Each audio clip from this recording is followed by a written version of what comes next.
proyek memperbaiki akhlak manusia di tengah-tengah dunia pada ketika itu. Eropa masih biadab, Afrika belum dikenal orang, Asia sungguh sangat terbelakang, dan semenanjung Arabia dari berbagai aspek kehidupannya dikenal sebagai masyarakat jahiliyah. 13 tahun pertama dari perjuangan selama periode Mekah, apa yang dilakukan oleh baginda Rasul tidak lain adalah memperbaiki akhlak manusia kepada Allah Subhanahu wa ta'ala dengan menanamkan roh, jiwa dan semangat tauhid. Kita tahu bahwa masyarakat jahiliyah menyembah batu, menyembah patung, menyembah berhala yang mereka buat sesuai dengan kekayaannya masing-masing. 360 berhala di sekeliling Ka'bah merupakan bukti nyata dari sesembahan mereka. Yang kaya membuat berhala dari emas lalu disembah, yang setengah kaya bikin patung dari perak lalu disembah, yang hampir miskin bikin Tuhan dari kayu lalu disembah, yang miskin benar tepung terigu diadonin lalu dibentuk seperti wujud seseorang kemudian disembah, dan apabila selesai nyembah perutnya terasa lapar, Tuhannya habis dipretelin.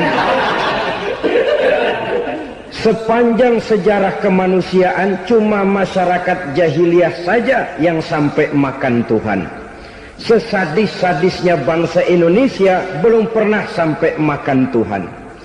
Maka menghadapi manusia seperti ini, yang pertama dilaksanakan oleh Rasul memperbaiki akhlak mereka kepada Allah, menanamkan la ilaha illallah, bahwa tidak ada Tuhan yang perlu disembah selain daripada Allah Subhanahu wa ta'ala. Ini hakikatnya merupakan inti daripada ajaran Rasul-Rasul terdahulu. Kenapa? Seluruh Rasul bersumber dari satu sumber yang sama, yaitu dari Allah Subhanahu wa ta'ala. Maka prinsip ajaran ketuhanan yang mereka bawa tentu saja sama.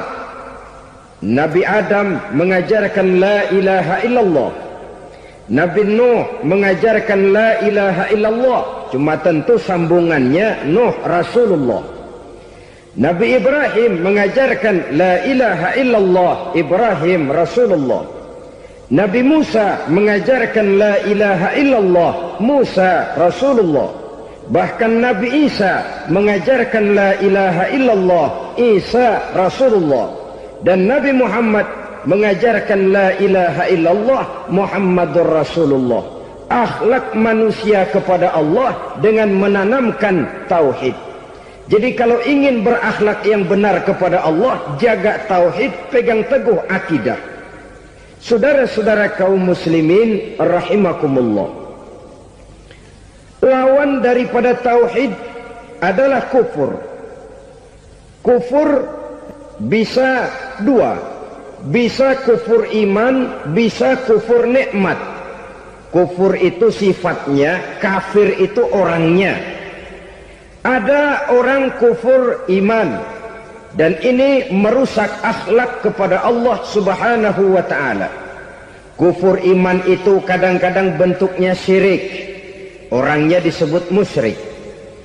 Kufur iman itu kadang-kadang bentuknya nifaq, orangnya disebut munafik. Kufur iman itu kadang-kadang bentuknya riddah, orangnya disebut murtad. Ini merupakan jenis daripada kufur-kufur iman dan tergelincirnya manusia daripada akhlak kepada Allah Subhanahu wa ta'ala. Benar, di zaman sekarang kita tidak menyembah berhala. Memang di zaman sekarang kita tidak menyembah patung. Iya, kita tidak berkeyakinan Tuhan lebih dari satu. Tapi kadang-kadang akhlak kita kepada Allah sering lentur dan luntur, sering bergoyang dan tergoncang, sering kena erosi dan polusi.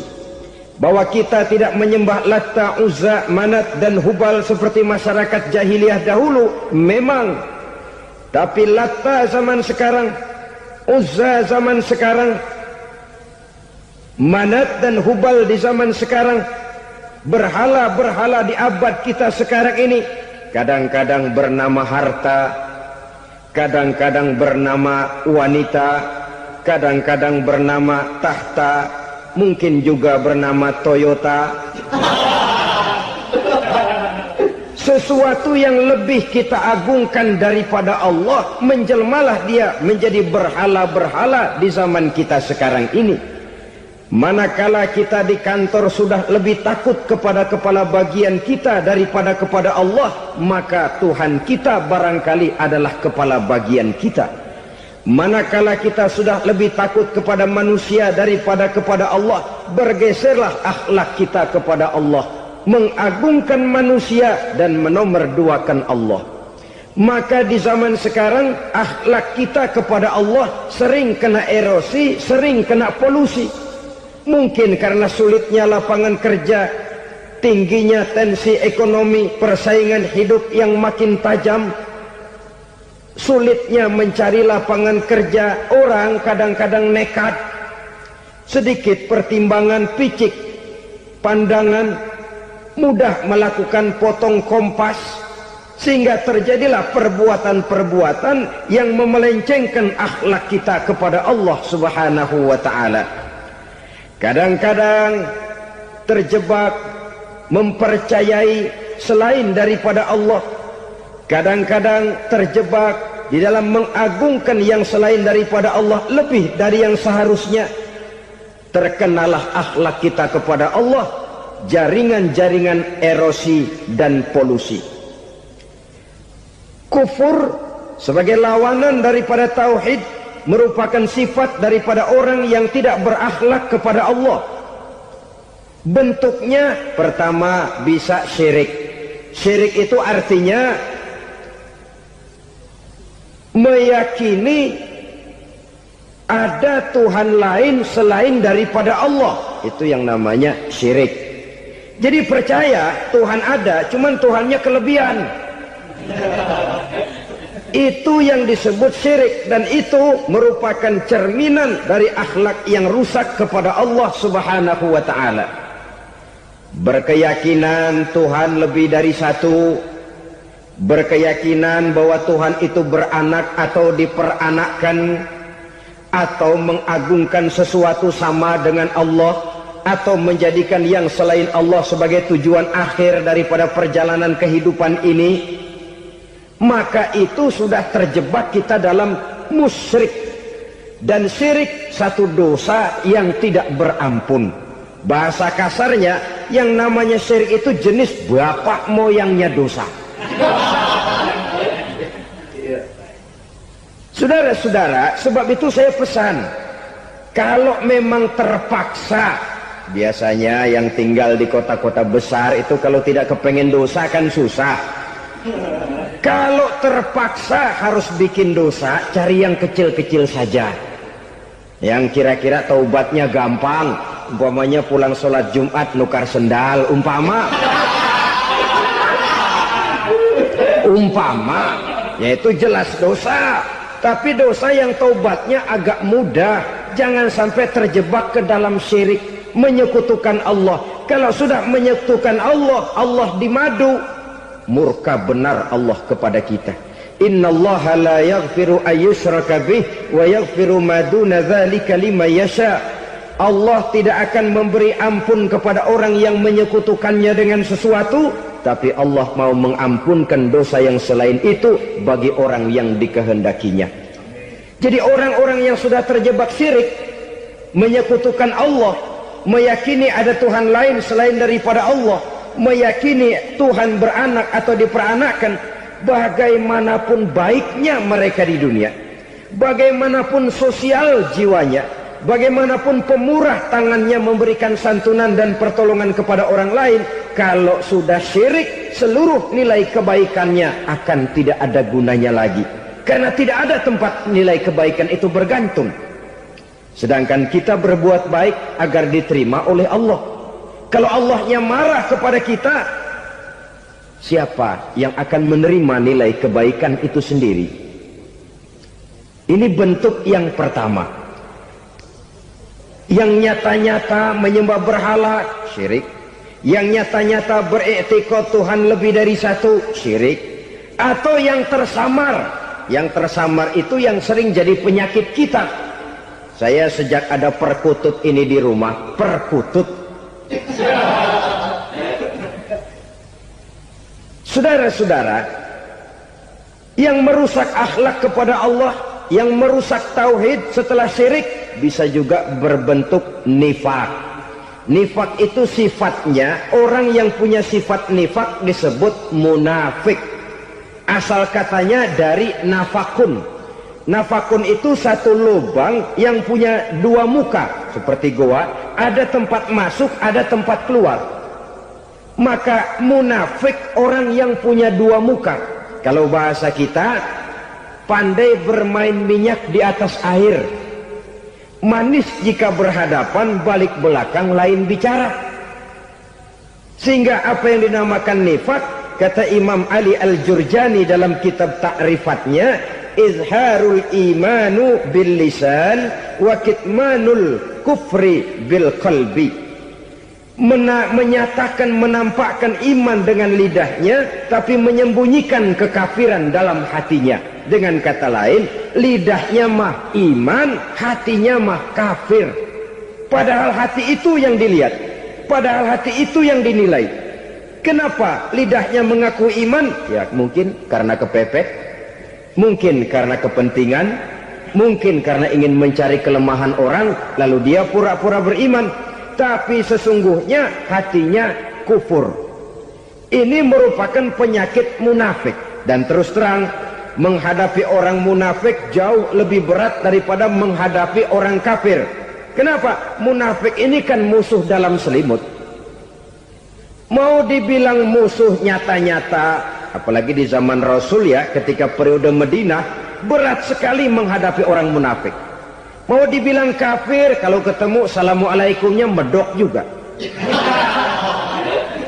Mau dibilang mukmin, di belakang ngegerundel, nyari-nyari penyakit, nyari-nyari lantaran, mencari-cari gara-gara. Kalau kafir jelas kafirnya, kalau musyrik jelas musyriknya. Tapi munafik, di depan kita dia mengaku beriman, di belakang kita dia caci maki kita. Maka demikian rupa watak orang munafik Allah benci betul. Sampai dalam Quran orang munafik itu divonis innal munafikin fid darkil asfal minan nar. Orang-orang munafik di dasar jurang neraka yang paling bawah, keraknya neraka. Saudara-saudara kaum muslimin rahimakumullah. Sebab munafik sangat berbahaya. Membahayakan umat, membahayakan agama. Di depan kita mereka ngaku pura-pura beriman. Kalau pidato luar biasa, memuji agama setinggi langit, menampakkan seolah-olah dia orang yang dekat dengan agama. Saudara-saudara, agama penting, agama mutlak. Tapi yang ngomong begitu agamanya apa, remeng-remeng. Cuma sekedar lipstick, cuma sekedar dekorasi, cuma sekedar kamuflase buat ngibuli orang lain. Dia mengaku beragama, mengatakan agama mutlak, menganggap agama penting, seolah-olah memperhatikan benar tentang tatanan kehidupan beragama, tapi sebenarnya di hatinya tidak lebih berkecamuk penyakit-penyakit kufur. Maka sifat munafik ini termasuk menodai tauhid, artinya merusak akhlak kita kepada Allah Subhanahu wa ta'ala. Sifat yang ketiga yang juga merusak akhlak kita kepada Allah dinamakan riddah. Riddah itu sifatnya, orang yang punya sifat riddah disebut murtad. Murtad keluar dari Islam. Keluar dari Islam tentu tadinya di dalam Islam. Oleh satu perbuatan dia bisa menjadi murtad. Misalnya tadinya dia iman benar kepada Allah, tapi melarat. Kadang-kadang sehari masak, 3 hari libur. Akhirnya oleh kesulitan ekonomi dia tidak kuat. Ada yang menawarkan kebaikan, dibawain supermi, dibawain obat-obatan, diberikan beras.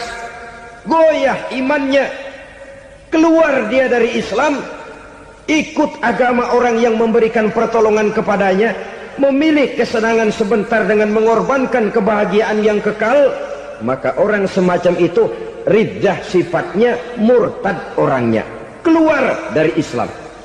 Dan yang menyebabkan kita murtad bukan cuma orang nyata-nyata memproklamirkan diri keluar dari Islam tapi lalu mengikuti agama orang lain. Bukan cuma itu. Mengakui ada Rasul lagi sesudah Nabi Muhammad bisa menyebabkan kita murtad. Mengingkari nikmat Allah bisa menyebabkan kita murtad. Meyakini semua agama benar bisa menyebabkan orang menjadi murtad. Meragukan kesempurnaan dan kelengkapan Al-Quran bisa menyebabkan orang jadi murtad. Mengingkari sunnah bisa menyebabkan orang menjadi murtad. Banyak hal-hal yang bisa mendatangkan penyakit riddah dan membuat pelakunya menjadi murtad. Dan ini menodai akhlak kita kepada Allah Subhanahu wa ta'ala. Itu tadi kufur iman, saudara-saudara. Nyata-nyata mengingkari Allah, baik dalam bentuk syirik, nifak ataupun riddah. Kufur yang kedua dinamakan kufur nikmat. Apa itu kufur nikmat? Sitru nikmatil mun'im au ya'malu fi mukhalafatil mun'im. Menutup-nutup nikmat Allah atau melakukan perbuatan yang menentang, bertentangan dengan kehendak yang memberikan nikmat. Jadi kufur nikmat pertama, nutup-nutupin Tuhan. Tuhan jalingin. Duit lu banyak amat, dari mana? Gua kerja. Lalu kerjanya nomor satu. Orang yang berakhlak kepada Allah, dia akan menjawab, kamu uangnya kok banyak, dari mana? Rizki dari Allah. Caranya, saya kerja. Kerja itu cara, rizki itu dari Allah datangnya. Bukankah di zaman sekarang kita sering terpleset? Ini merupakan cerminan dari rapuhnya akhlak kita kepada Allah Subhanahu wa ta'ala. Karena usaha saya memang, karena saya peras keringat banting tulang, tentu. Tapi sadarkah kita bahwa sepanjang yang bisa kita lakukan cuma berusaha, peras keringat banting tulang, pergi pagi pulang sore? Tapi bisakah kita memastikan hasil usaha kita? Apalagi yang paling dekat, misalnya saja yang sungguh-sungguh di luar jangkauan kemampuan kita, soal rizki, soal jodoh, soal maut. Kitakah yang mengatur? Kitakah yang menentukan? Subhanallah. Manusia sungguh tidak berdaya menghadapi tiga hal paling pokok ini. Rezeki, kita cuma bekerja. Kitakah yang menentukan? Tidak.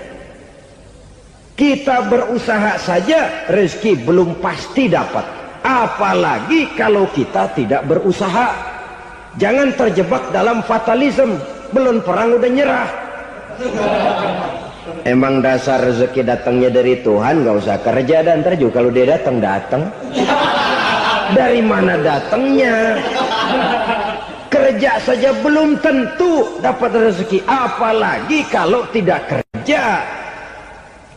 Yang jelas usaha perlu kepastian, itu urusan Allah. Ini akhlak kepada Allah Subhanahu wa ta'ala. Jodoh juga begitu. Kita berusaha, kita berupaya, Allah menghendaki lain jadinya. Maut juga begitu. Siapa sih yang pengen ngadepi maut? Siapa sih yang pengen mati? Siapa sih yang pengen ketemu malaikat Israel? Tidak seorang pun kalau ditanya, kecuali mereka yang putus asa ya. Kalau otaknya masih normal, mau mati mesti belakangan dulu dah dikit.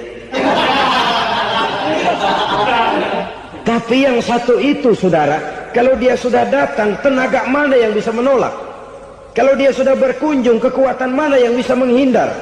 Kalau dia sudah ingin bertemu, kemana kita bisa melarikan diri? Manusia sepanjang yang dia lakukan hanya berusaha, tapi kepastian, ketentuan dari Allah Subhanahu wa ta'ala. Orang yang kufur nikmat, nutupin Allah. Dia merasa rezekinya adalah mutlak peras keringatnya. Seolah-olah Allah nggak punya peranan apa-apa di situ. Oh, ini kan saya bisa rumah begini karena saya kerja keras. Oh, ini mobil saya begini saya kerja keras. Keras keringat, banting tulang, keras.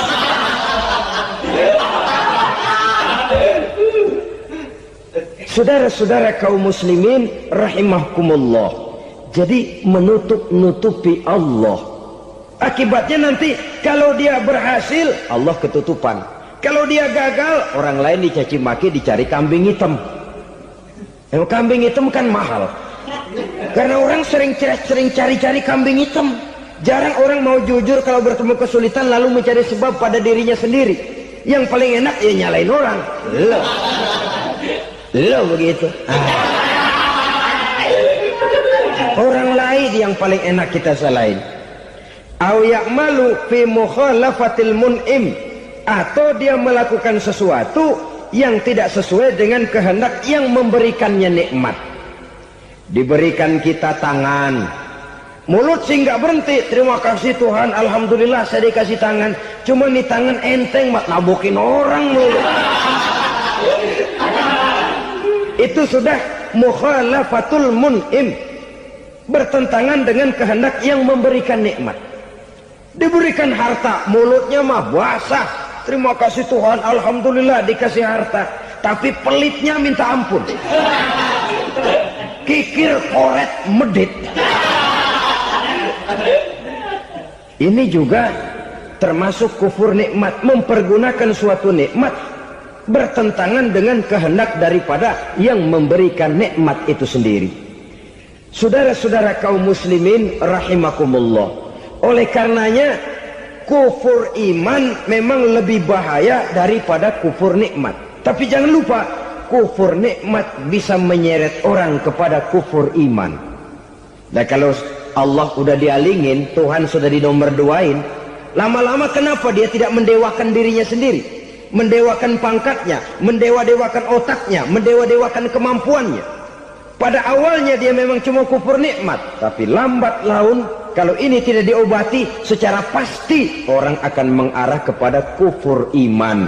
Bisa berbentuk syirik, bisa berbentuk nifak, bisa berbentuk riddah. Saudara-saudara, oleh karena itu menjaga akhlak kepada Allah mutlak penting. Sebab apa? Kita tidak berakhlak kepada manusia saja, kita dikucilkan dari pergaulan. Kalau kita tidak berakhlak kepada Allah, dikucilkan oleh Allah.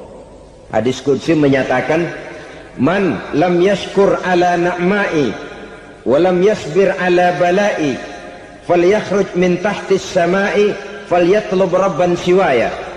Kata Allah, siapa orang yang tidak mau bersyukur terhadap nikmat yang aku berikan kepadanya dan tidak mau sabar terhadap ujian yang aku berikan kepadanya, falyakhruj min tahtis samai, persilahkan saja keluar dari kolong langitku, waliyatlub rabban siwaya, tolong cari Tuhan lain selain daripada aku. Murka Allah, diusir, cuman gak kedengeran aja. Siapa yang tidak mau syukur terhadap nikmatku, siapa yang tidak mau sabar terhadap ujian yang aku berikan kepadanya, persilahkan keluar dari kolong langitku ini, cari Tuhan lain selain aku. Nah, langit Tuhan yang punya, Tuhan kita lawan, diusir dari kolong langit, mau pindah ke kolong mana?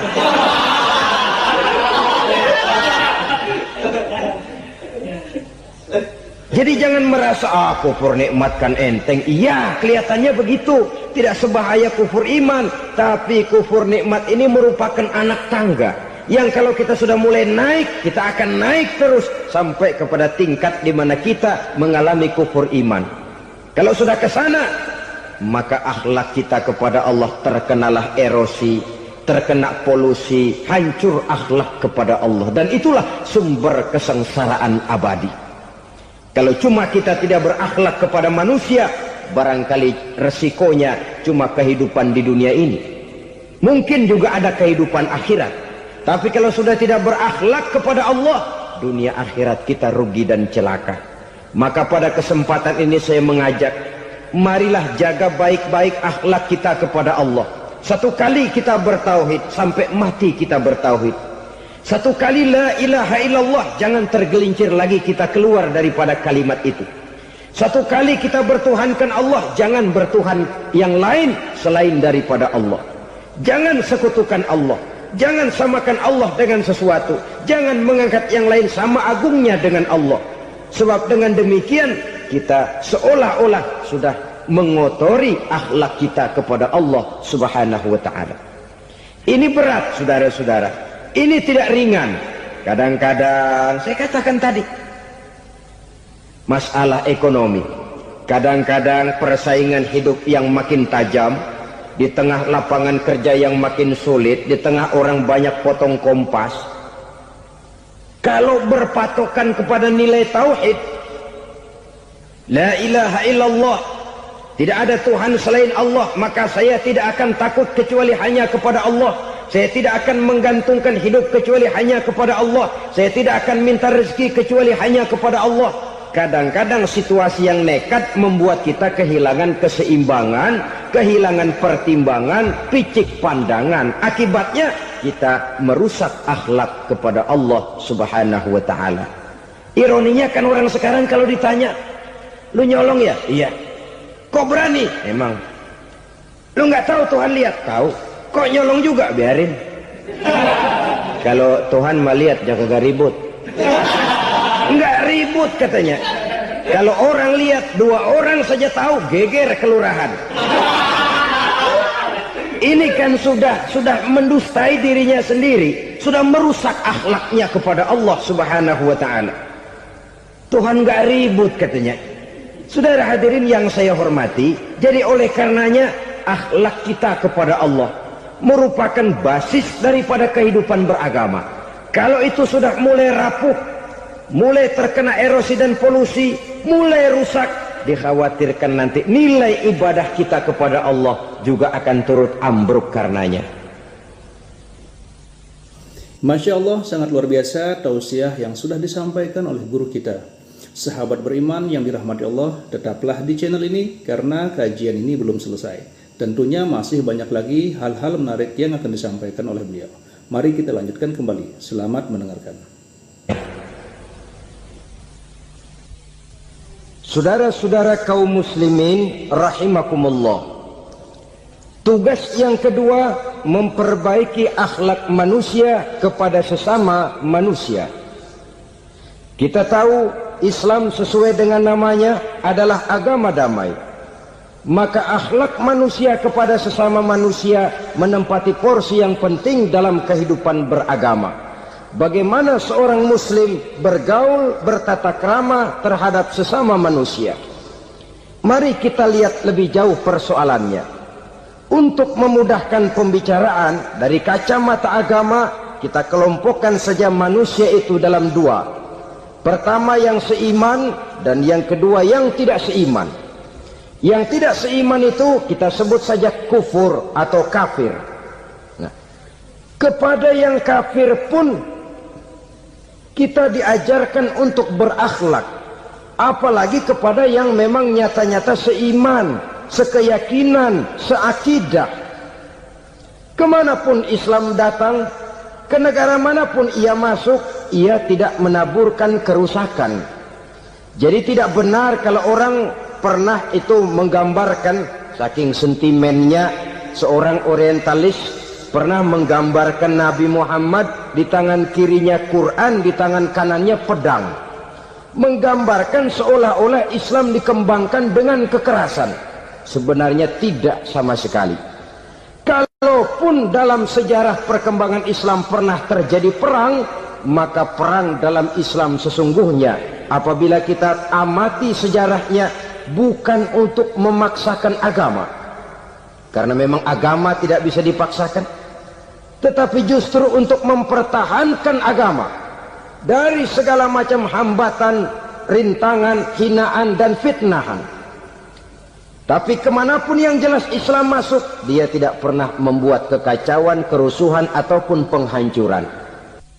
Candi Prambanan bahkan dipugar, gereja-gereja tidak ada yang dihancurkan oleh umat Islam. Kenapa? Islam agama damai. Soal agama, soal lakum dinukum waliyadin, la ikraha fid din, qad tabayyana ar-rusdu minal ghayy. Tidak ada paksaan dalam beragama, sebab nyata yang benar dengan yang tidak benar.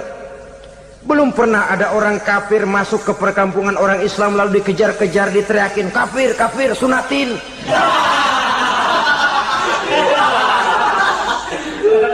Belum pernah. Kenapa? Islam menghormati orang lain agama. Nah, yang kafir ini macam-macam, saudara. Ada kafir harbi. Nah, ini kafir kerok. Ini kafir yang nyata-nyata memproklamirkan permusuhan kepada umat Islam. Nyata-nyata mengganggu ketenangan umat Islam. Kafir yang seperti ini yang boleh diperangi. Misalnya kita mau sembahyang Jumat dijagain, nggak boleh sembahyang Jumat, getok palanya. Kafir harbi artinya tantangan perang datang dari mereka, bukan kita yang mulai, mereka yang buka front. Prinsipnya umat Islam tidak boleh mencari-cari musuh, tapi pun tidak boleh lari kalau ketemu musuh. Musuh jangan dicari, ketemu jangan lari. Karena itu kesan seolah-olah umat Islam ini teroris, umat Islam ini destroyer, umat Islam ini sering menimbulkan keonaran, kerusakan. Sungguh satu fitnahan yang sangat keji. Umat Islam adalah umat yang cinta damai. Islam di masa perkembangannya masuki Eropa melalui Selat Gibraltar, Jabal Tariq, memasuki Spanyol. Islam tidak pernah meruntuhkan gereja. Islam tidak pernah membunuh orang-orang Nasrani. Bahkan Islam mewariskan peradaban dan kebudayaan yang begitu tinggi nilainya di bidang ilmu pengetahuan.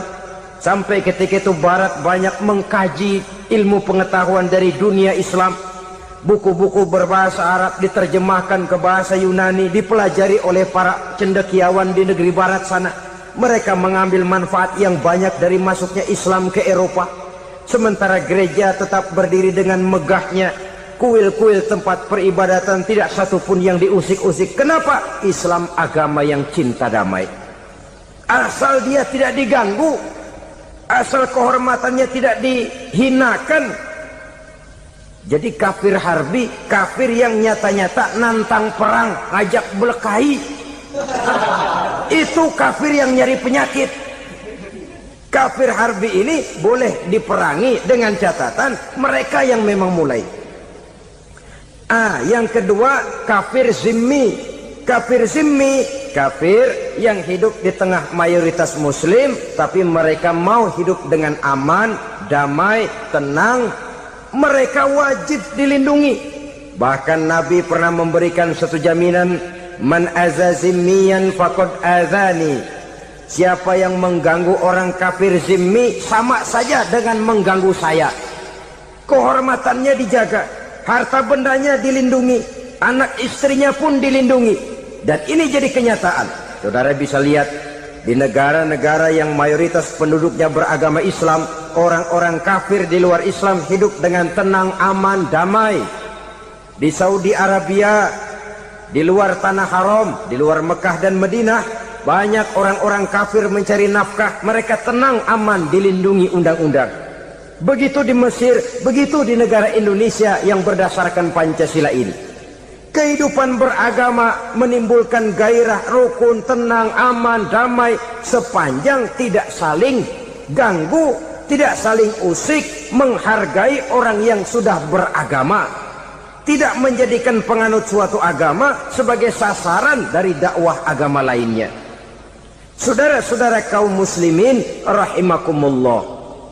Jadi memang oleh Al-Quran kita dianjurkan asidda alal kuffar ruhama bainahum. Tegas kepada orang kafir, kasih sayang kepada sesama muslim. Tapi tegas bukanlah berarti marah-marahan, bukan berarti musuh-musuhan, bukan ngajaki perang. Tegas dalam arti punya garis tentang kehidupan beragama, lakum dinukum waliyadin. Soal kehidupan sosial, mari kerjasama. Bangun jalan, ayo rame-rame. Siskamling, mari bebarengan. Bikin puskesmas, mari sama-sama. Tapi kalau sudah soal agama, itu tidak perlu ada toleransi agama. Yang perlu toleransi antar umat beragama. Kalau umatnya mau kerjasama silakan, tapi tidak menyangkut soal ibadah. Jangan kerjasama di bidang ibadah. Itu kerjasama yang salah pasang, saudara-saudara. Sehingga dengan demikian toleransi adalah menyangkut kehidupan antar umat beragama. Sedangkan agama sendiri punya kapling yang nyata. Sehingga dengan demikian tegas kepada orang kafir dalam arti kita punya satu kepribadian, tidak ngambang. Enggak, lalu kalau ditanya orang, sebenarnya agama lu apa sih? Ah, gua mah gimana musimnya aja. Agama pakai musim kayak rambutan. Akhirnya ya begitu, musim-musiman. Ke masjid kelihatan, ke gereja hayo, ke candi nongol, ke apa? Bingung malaikat bagaimana nyatetnya nih bocah ini. Di mana aja ada. Kita punya satu kepribadian. Saya muslim dan garis saya ini, lakum dinukum waliyadin. Bagi Tuhan persilakan agama Tuhan, bagi kami agama kami. Kami hormati Tuhan, Tuhan hormat kepada kami. Tapi soal agama kaplingnya jelas. Kerjasama, mari urusan muamalah, bidang sosial. Yuk kita siskamling sama-sama dengan orang lain agama. Mari jaga kerukunan, kesatuan, persatuan, kekompakan. Perbaiki jalan yang rusak, mari sama-sama. Mendandani jembatan yang runtuh, mari sama-sama. Tapi sembahyang, kaplingnya lain-lain. Sebab Nabi juga dulu pernah ditawarkan begitu loh sama kafir jahiliyah dulu, Quraisy itu. Sudah Muhammad, sekarang begini saja, kita join aja daripada marah-marahan. Hari ini saya oke menyembah Tuhanmu Allah, besok gantian kamu menyembah Tuhan kita Latta, Uzza, Manat dan Hubal. Turun, qul ya ayyuhal kafirun la a'budu ma ta'budun. Soal ibadah kaplingnya jelas, tidak boleh dicampur adukkan. Bahwa kalau tidak, kita akan mulai kehilangan identitas diri. Dan disitulah krisis kehidupan keyakinan beragama dimulai. Dari krisis identitas.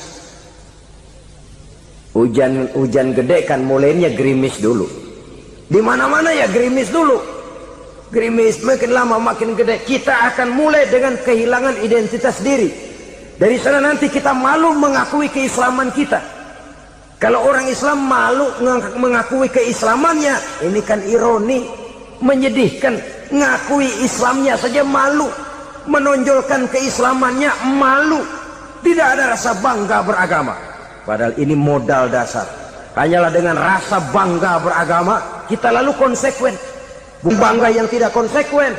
Wah, pokoknya kan gua kan Islam, agama yang paling benar. Tapi hidupnya sendiri jauh dari tuntunan Islam. Itu bangga yang tidak beralasan, bangga yang tidak perlu dibanggakan sebenarnya. Kebanggaan yang membuat kita konsekuen dan dekat dengan kehidupan beragama. Jadi dengan demikian saudara-saudara, kepada non-muslim kita juga harus berakhlak. Bukankah ini sudah dicontohkan oleh Rasul? Bagaimana beliau disambiti orang di Taif, yang menyambiti malah didoakan. Bagaimana Suraqah mau membunuh beliau, malah Suraqah didoakan. Bagaimana Abu Jahal dan Abu Lahab saking mangkalnya. Ini Abu Jahal pernah gali lubang di kamarnya sendiri, di depan tempat tidurnya. Setelah dia gali lubang, ditutupin pakai keraras korma. Lalu dia tarik selimut, belagak meriang. Dia pesan pesuruhnya, bilangin Muhammad encangnya meriang. Pamannya sakit, minta ditengokin. Nabi dengan segala husnuzonnya berangkat nengokin. Abu Jahal dari balik selimut ngintip. Ah, itu dia Muhammad, itu dia tuh. Dia tuh, masuk Dani, masuk.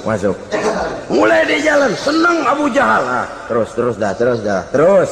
Begitu ke pelosok, masuk ke lubang, gue pendem terus dah. Memang niatnya mau mencelakakan Nabi. Sudah tinggal beberapa langkah lagi Nabi akan berjalan ke arah lubang itu. Malaikat Jibril ngasih tahu, Muhammad, Abu Jahal pamanmu cuma pura-pura sakit. Di depan tempat tidur itu ada lubang sudah dia gali untuk menjerumuskan kamu. Sudah balik pulang. Balik badan Nabi. Sudah hampir mau melangkah, kakinya malah muter pulang. Abu Jahal yang ngelihat Nabi sudah hampir jatuh nggak jadi, balik pulang. Lupa kalau lagi sakit. Udah Muhammad buruan sini. Nabi ke pintu, dia kejar. Dia lupa sama lubang yang dia gali. Begitu dia kejar, dia yang kepelosok masuk ke dalamnya. Sejak saat itu ada pepatah, man hafara hufratan waqa'a fiha. Siapa yang suka nggali lubang, dia sendiri bakal terpelosok ke dalamnya. Jatuh dia ke lubang yang dia gali. Padahal ya paling banter 2 atau 3 meter paling dalam. Dari dalam lubang itu dia teriak-teriak, Muhammad, tolongin, pamanmu kecebur. Kasih tahu Muhammad, kasih tahu, datang lagi lah pesuruhnya. Muhammad, pamanmu Abu Jahal kecebur, minta tolong diangkatin. Sudah diulur tambang, habis sambung lagi, nggak bisa sampai. Masa iya, cuma kamu yang bisa nolong. Apa yang dilakukan Nabi? Balik mau nolongin. Akhlak. Kita kalau ada orang gali lubang buat nyeburin kita, dia sendiri yang kecebur. Gorok gua kagak lemin loh.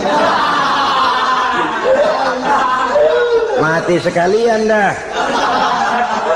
Nabi mah enggak, balik nolongin tuh Abu Jahal. Kenapa paman kecebur? Iya Muhammad, tolong, tambang udah diulur-ulur, sambung-sambung nggak sampai. Aduh kasihan paman, nih pegang tangan saya. Nabi cuma ulurin tangan, nyampe dipegang oleh Abu Jahal. Diangkat ke atas. Nyampe atas, apa kata Abu Jahal? Tambang bergulung-gulung nggak nyampe, kamu cuma pakai tangan doang kok bisa Muhammad, hebat banget sihirmu. Mukjizat dia bilang sihir, udah ditolongin nyelak lagi, kan yang enak kita injak palanya. Orang dulu bilang wah katanya nolongin anjing kejepit, udah selesai ditolongin malah yang nolong digigit. Saudara hadirin yang saya hormati, kepada orang-orang kafir kita harus berakhlak, menghormati mereka, tidak memaksakan satu keyakinan dalam batas-batas yang ditolerir oleh agama, yaitu pada masalah-masalah sosial dan muamalah. Itu kepada non-muslim, apalagi kepada sesama muslim. Baik akhlak kepada orang tua, akhlak kepada guru, akhlak kepada jiran atau tetangga, itu semua termasuk dalam akhlak kepada sesama manusia. Akhlak kita kepada orang tua, kadang-kadang kita orang timur ini ketularan orang barat. Engkongnya dianggap CS, salaman main kedet aja halokong, engkongnya bahalo dibengong. Saudara-saudara kaum muslimin rahimakumullah, akhlak yang tua kepada yang muda, akhlak yang muda kepada yang tua, kepada jiran dan tetangga, kepada sanak famili dan handai tolan, pendeknya kepada sesama muslim. Tetangga ada haknya, ada hak tetangga yang kalau kita berakhlak itu harus dipenuhi. Contoh kecil, kalau saya beli radio, itu saya dong boleh berpikir, ini radio saya beli pakai uang saya setel di rumah saya, sekeras-kerasnya ada apa sama orang lain? Radio gua, yang beli gua pakai duit gua, gue setel di rumah gue, ada urusan apa sama orang lain? Itu kalau menurut saya. Tapi tetangga sebelah saya kan bisa juga ngomong begitu. Mata gue yang ngantuk, gue tidur di rumah gue, kenapa suara radio lu masuk kemari? Ketika itulah lalu kebebasan saya nyetel radio dibatasi oleh kebebasan tetangga saya yang mau tidur. Ini sudah akhlak namanya. Umpamanya lagi ada Nabi ajarkan, iza tobakhta maraqatan fa'akthir ma'aha wa ta'ahad jiranaka. Kalau kamu masak sayur, banyakin kuahnya, bagiin tetangga kamu. Bukan bagiannya itu yang jadi soal, tapi akhlak kepada tetangga. Udah tahu tetangganya kelaparan, diseksa, goreng ikan asin, se-RW baunya ngayap, kembang kempis orang nungguin. Saudara hadirin ma'asyiral muslimin rahimakumullah, Jadi dengan demikian, kalau sudah kembali kepada orang-orang yang nilai imannya sama dengan kita, apapun organisasinya, apapun baju yang mereka pakai, kaos yang mereka pakai, jaket yang mereka pakai, kalau sudah seakidah, seiman, jaga akhlak kita. Pendapat boleh berbeda, kaos boleh tidak sama, jaket boleh beraneka warna, bendera boleh beragam-ragam, tapi ukhuwah Islamiyah ini utamakan. Adalah lebih baik mencari persamaan dalam kehidupan dan bukan memperbesar perbedaan. Hanyalah dengan mengembangkan nilai-nilai akhlak semacam ini, toleransi tidak hanya diperlukan kepada yang non-muslim, kepada sesama muslim pun toleransi. Artinya apa? Jangan memponis amalan orang lain. Yang usolli, yang tidak usolli, berjalanlah menurut keyakinannya masing-masing. Jangan lalu memponis, itu namanya nggak toleransi. Kamu nggak pakai usolli ya? Enggak. Brengsek. Kamu pakai usolli ya? Iya. Bid'ah. Lah dua-duanya kagak yang benar. Kalau yang sembahyang kagak benar, bagaimana yang kagak sembahyang? Apa itu yang benar? Toleransi, setuju dengan perbedaan pendapat, jangan memponis amalan orang lain. Karena kita hanya beramal, hak menerima adalah Allah Subhanahu wa ta'ala. Jangan sebentar-bentar mencap bid'ah, dolala, finnar, neraka. Kayaknya neraka kapling orang tuanya kali. Gampang bener masukin orang ke neraka. Kita kadang-kadang bisa toleransi dengan orang luar, tapi kepada sesama muslim toleransi tidak sanggup kita adakan. Mengklaim merasa kita yang benar, orang lain salah semua, itu tidak toleransi namanya. Mentang-mentang jadi ustadz, nih satu-satunya ustadz di sini ya, semuanya mesti ngaji kemari.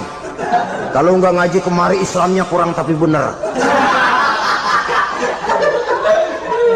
Toleransi.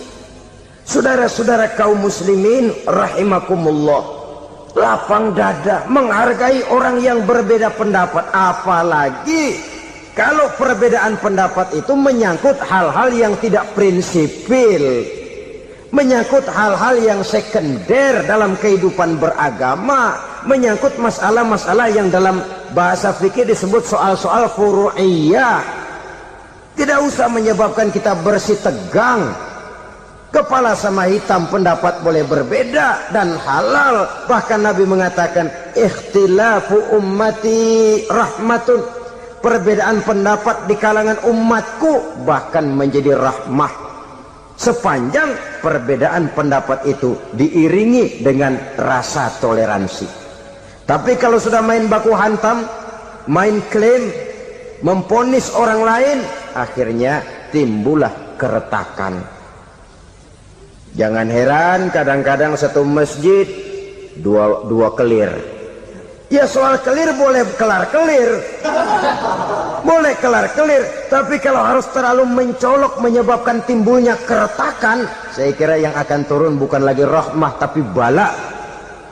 Bala akan menimpa kita, jatuh kita menjadi umat yang lemah. Oleh karena di antara kita sendiri, sesama kita tidak